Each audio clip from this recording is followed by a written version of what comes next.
5 mistakes which I did in my CAT 2023 preparation, and now I had to repeat CAT exam.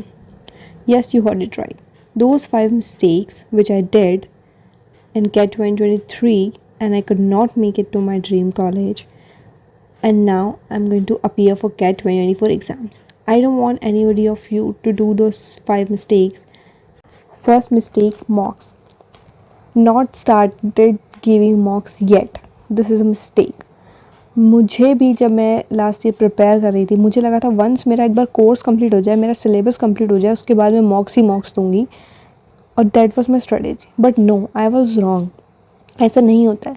Cat का syllabus बहुत बड़ा है. आप उसको 1 ईयर तक करेंगे तो भी सिलेबस कंप्लीट नहीं होगा. There is no end to the syllabus. You have to start giving mocks. आप मॉक्स देंगे तब आपको पता चलेगा कि where do you stand right now. आपका कौन सा सेक्शन स्ट्रॉन्ग है, कौन सा सेक्शन वीक है, कहाँ आपको ज़्यादा प्रॉब्लम फेस करनी पड़ रही है, where do you lack, where do are you good at. तो यू विल रियलाइज दैट कौन से सेक्शन में आपको ज़्यादा टाइम देना है, कौन सा आप अच्छा कर रहे हो तो आप कम टाइम में भी कर पाओगे. नाउ यू ओनली थिंक, अगर ये आप लास्ट में करेंगे, like 1 month before the actual exam, then आप एनालिसिस करेंगे जब मॉक्स देंगे, and you will see your marks, and तब आपको पता चलेगा कि हियर आई लैक, ये मुझे नहीं आ रहा है, और यहाँ ये वाला सेक्शन मुझे कमज़ोर है. Then what will you do than? Because आपके पास ज़्यादा टाइम रहेगा नहीं. 1 मंथ में you can not improve that much. That's why it is suggested to give mocks from May and June itself. जितना भी सिलेबस हो आपका, एक टॉपिक हुआ तो भी आप मॉक्स दें. You will get better and better, and practicing the mocks will actually help you in exam. Mistake 2, not giving importance to other competitive exams. This was a biggest mistake which I did in my preparation. I just had thought in my mind, मैंने mindset बना लिया था कि CAT exam ही करनी है. See, it is important to have ambition, have goals, and stick to it. But eventually हमें भी पता है कि everyone will not get selected in IIMs. कुछ को दूसरे कॉलेजेस में मिलेंगे, और this happens, if practically if we think.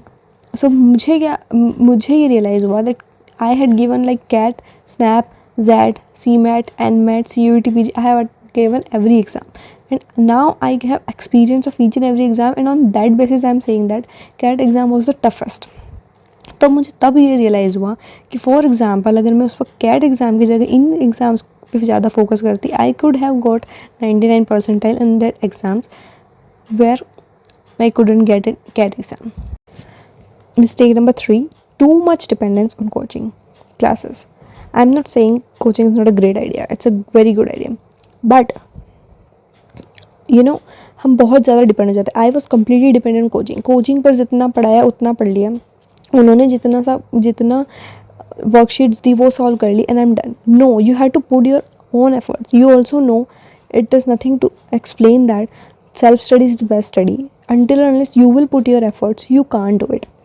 You have to put that extra effort. You have to cross your own limit, go beyond your limit and do it. It will definitely help you.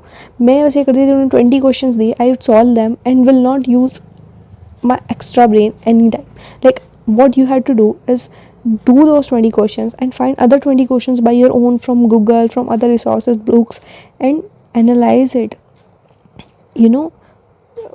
Coaching is really very good option if you do it in a right way, if you go in the right direction. They can show you the path, they can provide you with the resources, they can help you in every point, but you have to walk on that path. You have to give it your 100%. You have to put your extra effort. Only then it all matters. That mistakes I did was not like I had 2 hours of coaching. I just study for 2 hours in the coaching, doing that homework and going back to coaching the next day. This is not the way.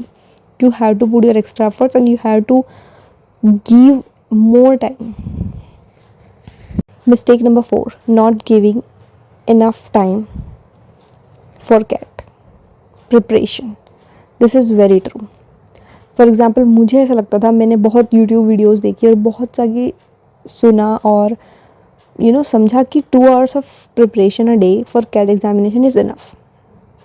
And I'm not saying that it is not enough. Maybe for someone it is enough, but for me, an average student, non-engineer background, fresher, I think it is difficult for me. CAT exam is difficult for me as I have experienced CAT exam. I know it is difficult for me and 2 hours is not sufficient for CAT exam. If you are an average student like me, you need at least 4 to 5 hours a day of CAT preparation to score a very good percentile in CAT exam. Mistake number 5, choosing wrong study material. You have to find best study materials for CAT exam preparation, that will definitely help you. For example, आप 8th या 9th की books से percentage करेंगे और cat exam देने जाएंगे तो नहीं हो. You understand that. आपको वही बुक लेनी है जो आपको एक्चुअली कैट एग्ज़ाम से रिलेट करा पाए. 11th-12th की books I can do basics, तो लेकिन जब मैं बेसिक्स करके वहाँ जाऊँगी and then I will realise that where will I use them in such difficult questions are there. That is what I'm saying, choosing right study material, right books for CAT. I studied from Arun Sharma books this year, and last year I bought them, but I couldn't study from them. Anyways, but I had chosen mine. You can also try. Study from this book, study from that book, study from this YouTube channel. Try and try.